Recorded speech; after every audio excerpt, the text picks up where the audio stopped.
Hey everybody, welcome to the Geriatric Millennials. This is Beth. And this is Jayme. And we're just two oldish, youngish ladies revisiting becoming our mothers.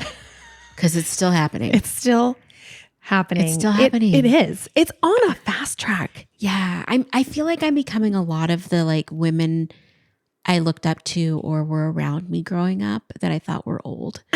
And now I'm like, oh shoot, I'm old. Yeah. I'm doing the same things. I'm saying the same things. Yeah. I'm wanting the same things, I feel like, in some ways. Yeah. It's strange and good at the same time. There's some stuff that's great and I love. And then there's other stuff that I'm like, well, that's annoying, but I don't care. Yeah. Or I can't help it. Yeah. That I can't help it is a real thing. It just comes out. It's just honestly, there. like when it does come out, sometimes it's almost, I get embarrassed a little bit to myself of like, what are you doing? Uh-huh. Why doesn't this bother you anymore? Like, I can't help it. Yep. I can't help it. What it is. So tell me, what do you have? You know, I think one good thing that I've noticed, especially with the house and stuff, is I'm really enjoying gardening / yard work because I don't have a garden per se, like fruits and vegetable garden. But I think gardening too is just like tending yard to any maintenance kind of stuff. Yeah. And I find myself doing it often because I'm in a season right now of like overgrowth and things were not taken care of. Basically, when I purchased the home, as soon as it went under contract, the person just stopped doing any maintenance on the property. And then I moved in at the very end of October last year. And so it got cold really fast and I was busy doing so many things. And you don't think about the yard at that time of year. No, and we had an unseasonably warm winter. And so a lot of stuff kept growing. And like as soon as spring, an inkling hit, all of the sheetgrass and dandelions, everything just popped up everywhere. And I have rocks, primarily rocks is like 75% of my yard is rocks. And I hate them so much. And I want to get rid of them, but I don't want to just put them up on Facebook and say free rocks when they're all disgusting and full of weeds. I just at least want to get the weeds a little bit down. But it has been a journey. My body hurts all the time. All the time. But you know, I find myself, I don't listen to music or headphones or anything when I'm gardening or working in the yard. Me. Yeah. Is that intentional? Yeah, because I don't have a lot of quiet time that's in like, and I like it because there's people outside talking and there's kids running around and you hear birds and nature and crap. And I just go out there and I weed. And just this last Saturday, I think I weeded my front yard for 2.5 hours to get dandelions out. I was exhausted. I had to take a break and then I almost couldn't finish. I had to come in, take a 2-hour break and then go back out. And I thought I got it done. And then the next morning I go out and I'm like going to look at my yard and my accomplishment. And all of these new ones had popped up, these little yellow flowers. And I was like, are you kidding me? Yeah. So it's just like, growing up though, I remember my mom spent hours and hours in her front yard and she really just loved it and took care of it and spent so much time. It was like her happy place and she took a lot of pride in it. And I am finding that is one of the things that I am really liking. Anyway, so gardening, it's just like it's my old lady thing. Sometimes I find myself with my hands kind of clasped behind my back and I just walk my property. I just walk around and look at stuff. I look at plants and I go, oh, this is a nice Rose of Sharon bush. I fantasize about, I'm going to put a lilac bush over here. I'm going to sculpt it so it's more like a tree. And just looking at stuff. Yeah. Like even like digging in the dirt, there's like all kinds of nature in there. And I'm just like, oh, lots of roly-polies in this little hole. And I'm just like, oh, there's a spider. I flick it away. I'm like, what is happening? What is happening? I'm impressed. Yeah. I have my gardening gloves. I have like all these, the amount of garden tools that I have purchased in the last few weeks is shocking. Really? Like I have multiple rakes, multiple hoes, multiple hand tools, multiple sets of gloves. It's good for you. It's crazy. And I really like, I do try to spend like an hour a day in my garden, just like trying to get it to where I want it to be. And I'm very excited for like next spring at this time, because by then I'll have everything like kind of laid out on how I want it. And I'll have like my little garden set up. So like next year I can really, it's not going to just be like getting it like good. Playing catch up. Yeah. It's not going to be playing catch up. It's not going to be trying to getting it to a place that like, oh, I can actually work with this. It'll be like, oh, I'm actually able to like do stuff next year. Yeah. So anyway, I wish that was something that I did enjoy. And I have given up on that. I just want someone else to do it. I just really, really do. I really do. And I think maybe in a different season of my life, I would, because I know in my other house I did a lot more, but this house I feel irritated by the outdoor space when it comes to like the yard and the grass and the weeds and all the things. And we have done a lot of work, but it is completely overwhelming to me and I need help. So I'm avoiding it because it's just, it's too massive. Like I can't even make a dent is how I feel. And I'm just, I don't even have time to do that or take the time. Like it's like, if I do that, I have to not do something else. And there's too many things demanding my time is how I justify it in my mind. And so I've put it all on my husband, which is not fair at all because he's also completely overwhelmed. So we've come to an agreement that we are going to hire someone in the process of trying to find somebody to help us with the yard. But good for you. I'm glad you actually enjoy it. It would be, I think, enjoyable if I could get a handle on it first, you know? Yeah. It's just like too much right now. Yes. What I like to do is go out there and clip a few stems of things and bring them in to make a pretty, and put them in a vase. That's what I like to do right now. But it's a whole beast that I was not, I mean, I was aware that yes, I was going to have to do yard work as a homeowner, but oh my gosh, there's just, it's a whole thing. It's a whole thing. And it's another learning curve too. Oh, for sure. And you saying your yard is like 75% rock, to me, that sounds ideal. I want mine to be like 90% rock because I don't want to, I just want it to be rock. And I know yours is rock with weeds. So it's not like just rock, but I am just like, can I have a zero-scape yard? Yeah. I mean, you can. I just find that like, but it's a lot of work to get. It's a lot of work to get to that, and there's still like a lot of weeds. Yeah, and there is something about we put a whole thing of rock on the side of our house. It's all full of weeds, and we put weed cloth and everything. And I'm like, which I found out is not great to do. And I'm struggling with that now because like they did the same thing where they have the weed stuff. The weeds come through, and then when you try to pull them out, it's harder to pull sometimes because the cloth it's all caught up in the cloth, and so then I'm pulling the cloth out too. And oh my gosh, I cannot wait to get rid of all the cloth. We're gonna do it's gonna be totally different because I'm like I want to enjoy. I just want to enjoy my life. I want to look out my windows and see beautiful things. Well, I was talking to my sister-in-law, and she's doing this thing called something clover. Oh yeah. Like a clover, not garden, like ground cover type thing, and it looks really pretty. Grass, but I don't know if that would work over here. But anyway, these are the kind of conversations that I am having with people. Is you know, things like clover and weeds and things that would have never crossed my mind as a younger person. Also, the fact that when you go, like for me, when I go to the hardware store, I go look at the plants. I'm like, oh, this is a lovely plant. I would love this. And I'm taking pictures of it. My mom does this all the time where she's like showing me her house project. She's like, do you like this tile? And she just has all these screenshots and just pictures at, you know, stores because she's working on her house. And I'm just like, okay. I'm like, oh, that's kind of crazy. And then I look at my own camera roll. It's cats. It's screenshots of like stuff I see on Pinterest and like Instagram for painting and plants. And then it's just pictures at the hardware store of different plants that I would like to own. It's ridiculous. Yeah. Oh, it makes me laugh though. Oh my gosh. Okay. Recently I got to spend some time with my mom and so I went to visit her in Belize and we played pickleball. We played so much pickleball. So my mom introduced me to pickleball and taught me she has a pickleball court at her house. And so every day we would be playing pickleball and most of the time it was just me and her. I have now sustained an injury to my arm that I'm still trying to recover from. I guess it's called like quote unquote tennis elbow. Oh yeah. But it's pickleball elbow. I don't know. I just powered through anyways. I was like, I'm still playing this. Okay. My mom is in her 70s, mid 70s. She beats me. She beats me at pickleball. And then I beat her and then she beats me and then and we kind of go back and forth, but I'm just like, what the heck?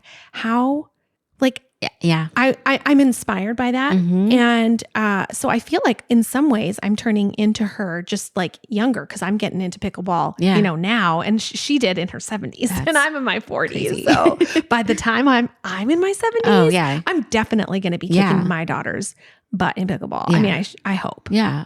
I think that's the dream. That is the vision. Right? And she's got like a knee brace and stuff. And she just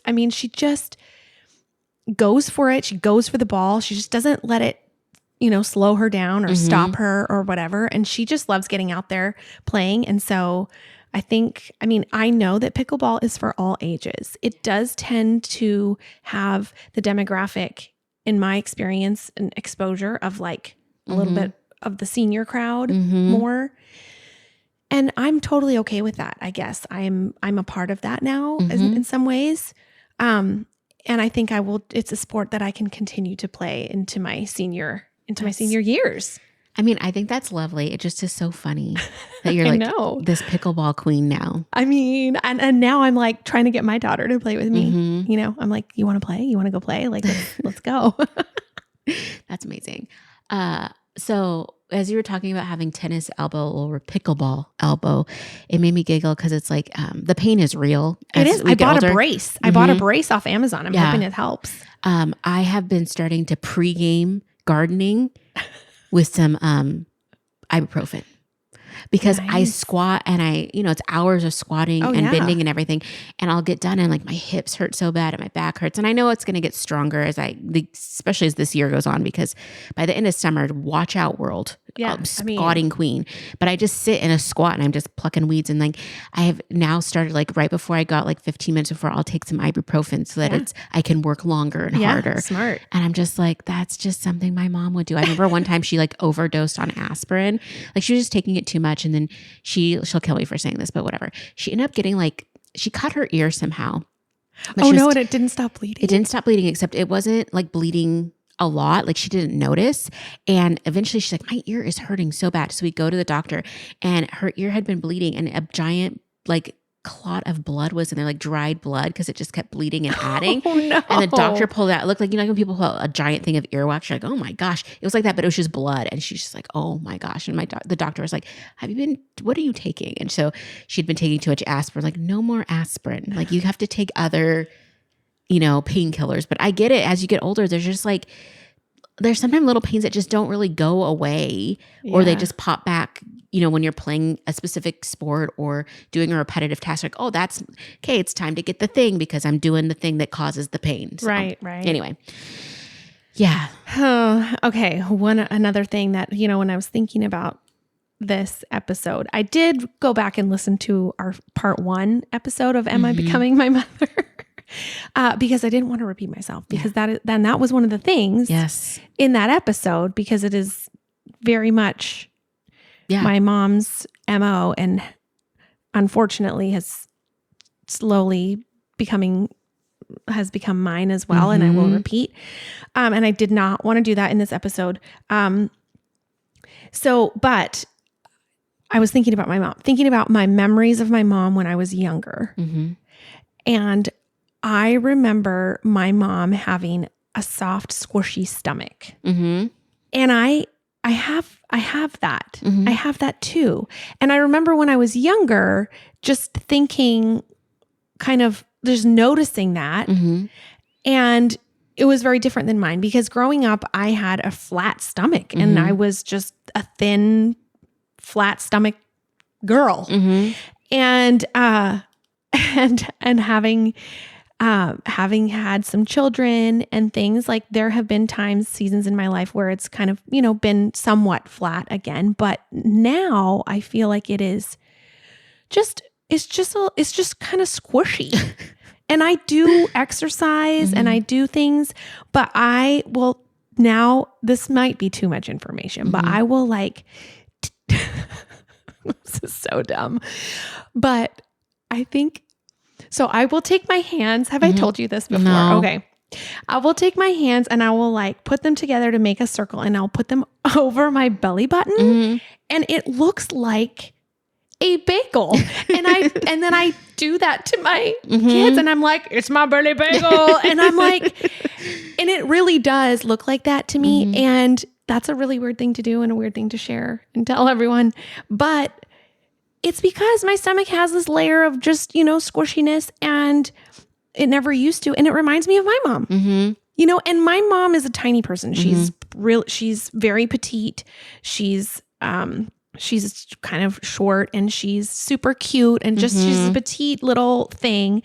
And she doesn't have like a big fat belly, but she has a soft, squishy one. And it's just like, I feel like I'm like my mom in that way. That's kind of sweet. I just think it's so silly that I do that to my children. They caused it. But they did. And I will now have, possibly created core memories for them. Yes.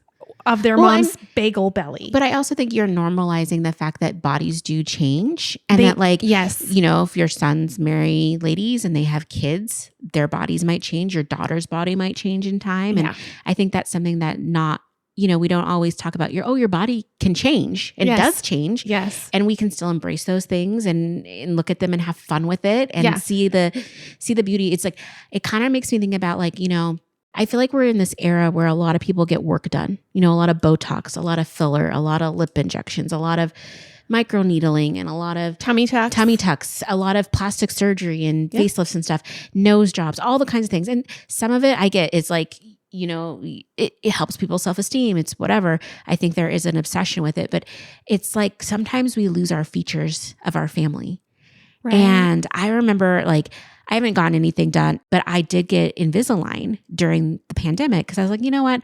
It's always bugged me that my teeth are they weren't super crooked or anything, but they're just a little bit whatever. So we tweaked them, and I remember seeing my smile kind of after it was done, and I realized that I had the smile of my dad, especially the lower teeth, and it was gone. And it's like, oh my gosh, I kind of erased that trait from my dad from me.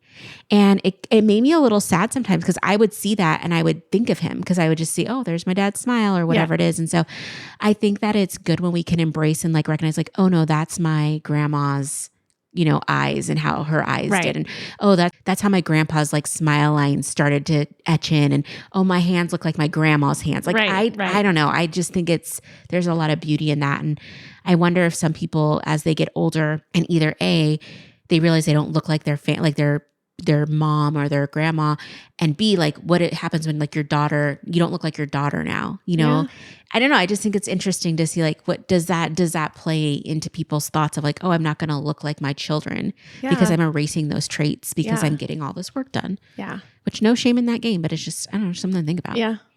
Anyway. Okay. Something very annoying that has happened that I didn't think would happen, but has happened is that I think I'm an ingredients household, and I grew up in an ingredients household because we didn't have a lot of money. So we didn't have snack foods. The snacks might be cereal, but when we were really young, we didn't have just grab and go stuff. I don't remember that. I mean, I know we did kind of, but it was a bag of potato chips to me is not a snack household because it's a giant bag. You're not just having goldfish and this and that. You're not having all the snacks. And I thought I would be more of a snack household, especially as I got older.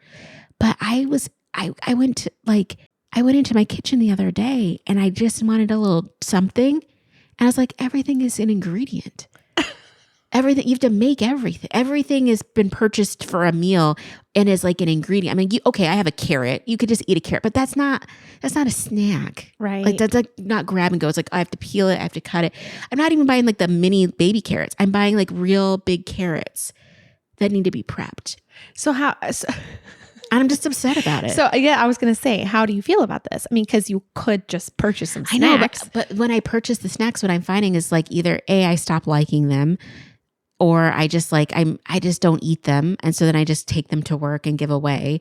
I'll go on sometimes a little bit of I really like fruit snacks right now. So I'll have fruit snacks in the house or something, but it's not snack upon. It's there's one option for snack. Okay. Yeah. I might, right now I have these I think there's called Nature's Bounty, or I can't remember, but is that a toilet paper? I can't remember. Anyway, it's these little like Fig Newton bars, but they're like a healthier version. They come in different flavors.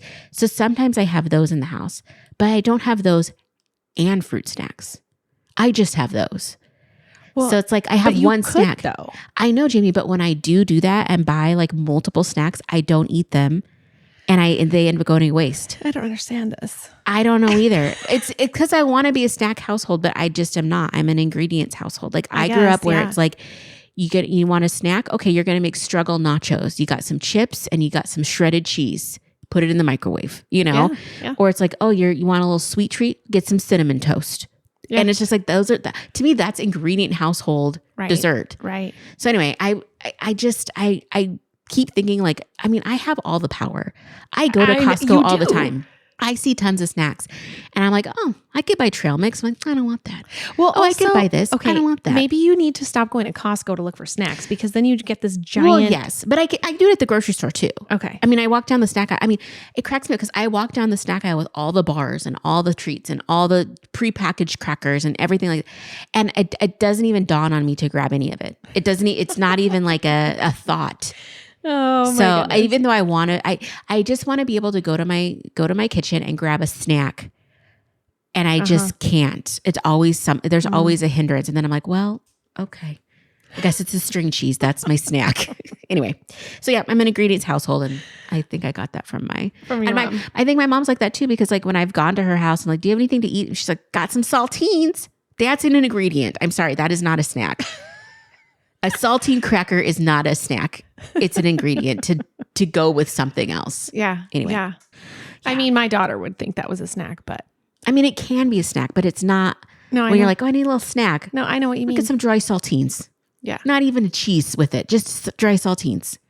No thanks. I mean, I do that sometimes because again, I don't have snacks. I have ingredients. So anyway. Just put those saltines with that string cheese and there you go. I do that. It's my low budget charcuterie.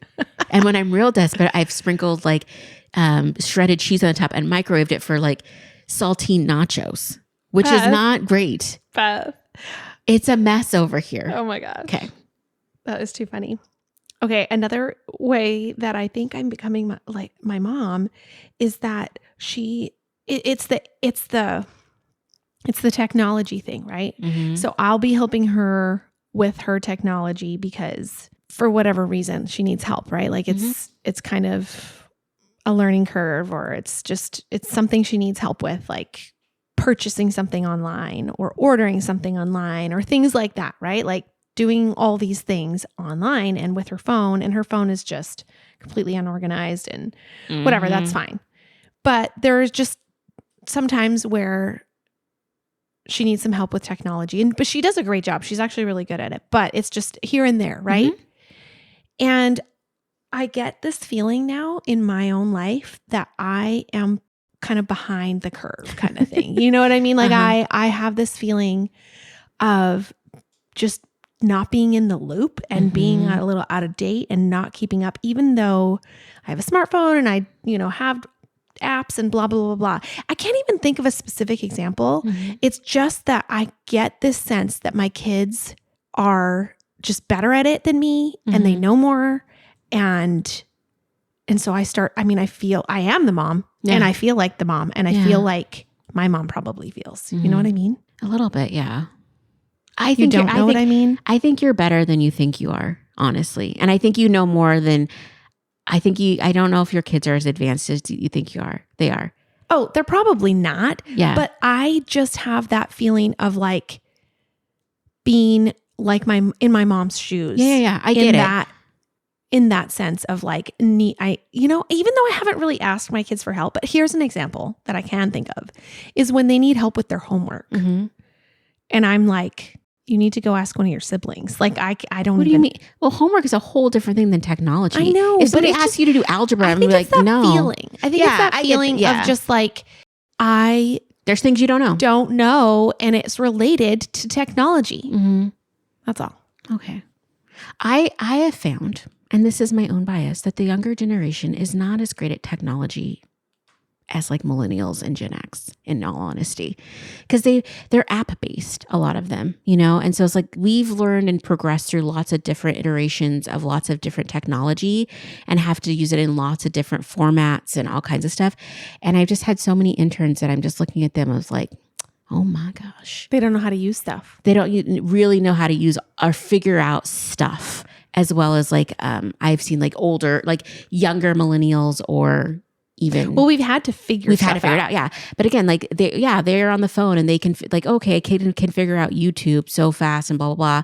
A little kid, I'm like, yeah, but like, it's different than like knowing how to like put a computer together, even just plugging all the monitors in. I'm not even talking about building a computer. I'm talking about like how to like plug the monitor into all the right ports and what kind of cords go where and all that kind of stuff. Sometimes it gets a little lost. So I think you're doing fantastic. I just want to say you're doing a great job. Thank you. I am not doing a great job with unfinished house projects, which is something definitely I inherited from my mom. And I just, as you get older, sometimes I think you just look at stuff and like, I'm okay with it. I'm okay with that not being like together. Oh, for sure. Yep. And, you lose bandwidth and you're like, you know what? It's fine that bush is still there, even though I don't want it. Or, the corner of that room needs a little touch up. It's fine. And I don't love that. I understand why it happens, but I don't love it because I'm not that I'm a perfectionist, although I was working with my physical therapist and she's like, I hold a lot of stress. And so right now we're working on like relieving stress in the body and blah, blah, blah. And she's giving me all these tips, which is great. And like vagus nerve stuff. And I don't know, it's all these things. And she's like, like A-type personalities. And she's like, I'm like that too, to herself. And I'm like, I'm not an A-type personality. I'm like an A- B+. I'm not good enough to be A-type. And she's like, you might want to talk to your counselor about that. And I was just like, listen, I know it's a problem. And, anyway, it just made me think of like, my mom used to always start projects in the house and then like, you run out of steam or it's like, it's not the weekend anymore. And now you're in your work week and you don't have the time to do it. And I'm like, oh my gosh, can you not just finish a project? And I'm just looking around my own house and I keep starting little projects and I get so far with one and then I have to stop and then I need to do XYZ to get to the next level. I'm like, well, I don't have time for that. So I'll start this other project that I do have time for.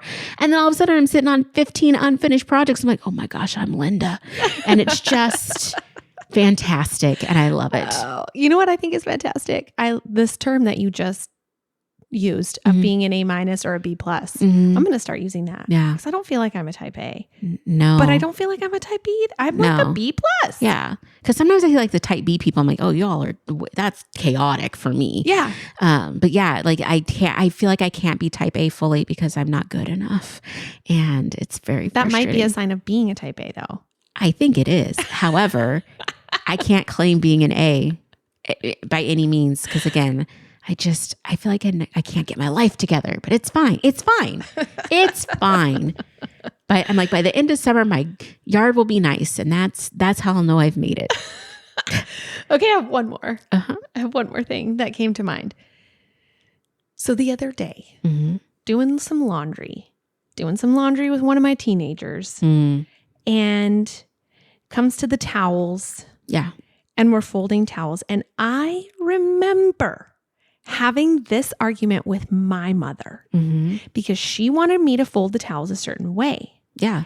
And I wanted to fold them a different way with the end result being the same size and shape. But I started off like folding them in half and then folding them the other way half. Anyways, it's hard to explain with words and not visuals. I fully see it in my brain. But like lengthwise, she wanted me to fold it in half lengthwise and then like fold it in thirds. And I wanted to fold it in half widthwise and then fold it in half again and then fold it one more time. Does that make sense? Yes. Anyway, so I remember just being frustrated with my mom because she was so insistent that I fold the towels her way. And I was like, why? What does it matter? Like, it's folded. It's the same, takes up the same amount of space. Like I just had this in my mind. Like I didn't actually really care, but I didn't know why she cared so much.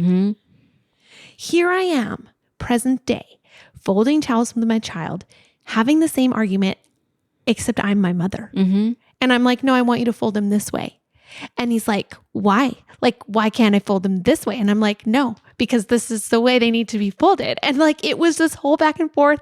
And I just had this thought of like, what is happening? Why am I my mom right now? Yeah. Why am I my mom right now? But I am, and I care, and I want the towels like this. Yeah, absolutely. What? Like, Yeah. Now you know. I guess I know. I went with it. I was very insistent. I was like, no, this is how it's going to be. Well, because even if they look the same and they're not actually looking exactly the same, and they might take up the same space, but not exactly if they're not folded the same. I know. And if there's sometimes I feel you establish a way to fold towels. You establish a way to fold. There's just ways we do things in our homes, and everybody has to abide. Like that's the hope. That's the goal. You, oh my gosh, this was like a year ago. You were at my house. We were having a girls' night, and it was somebody. I don't particularly like people to help me clean up like dishes and stuff because I have a certain way of like loading the dishwasher, and like everybody does stuff their own way. Right. And there was someone that was trying to help wash dishes. Well, at the time I was eating no meat at all, and so she went to go use a scrubber that is for my cat bowls, because the cats eat meat. Okay. And so that scrubber only goes for the cat bowl. So she's wiping, just rinsing the plates. You're like, no, absolutely not. Now I'm like, now I need to throw that away. Yeah, almost, and I'm just like, oh, it's fine, but I get it. It's like we get a way of doing our thing. And then I'm like, that's the way we do the thing. Yeah. How dare you try to do it any other way? Yep. And it's my space. Like, yes. I'm in charge here. Yes. And if I'm the one that's primarily responsible if you want to fold every towel from now moving forward, you can do it your way. But they have to be folded, and they have to be put away, and they have to be nice and tidy. Right, which is not going to happen. Exactly. So now it's my way. That's right. That's right. And that's another thing that's very momish. Like, listen, I don't have a reason why. It just it is what it is. Well, and also I'm like, when you get, yes. And also when you get your house, you can do it how you can want. do it your way. Yeah. Right. And I remember having those conversations with her. Yep. Like, when you grow up and you have your house, you can do it such and such. And guess what? I've grown up. I do have my own house, and I do it my way. And so does everyone else in my house. Well, I am requiring them to. Yeah, absolutely. I mean, it's totally not 100% successful. I mean, nothing. There's ever a lot is. of things that I do let go, and I'm like, But having that conversation just brought it all back. I was like, oh my gosh, I'm my mother. I am her. Mm-hmm. We are them. Hey, if you're enjoying this podcast and would like to support our show, you can share episodes with your friends and family, follow us on Instagram at the Geriatric Millennials, or leave us a positive review and rating, all which help us to grow. Our theme music was created by the Finley Ghost, so check out their latest album now. Thank you so much.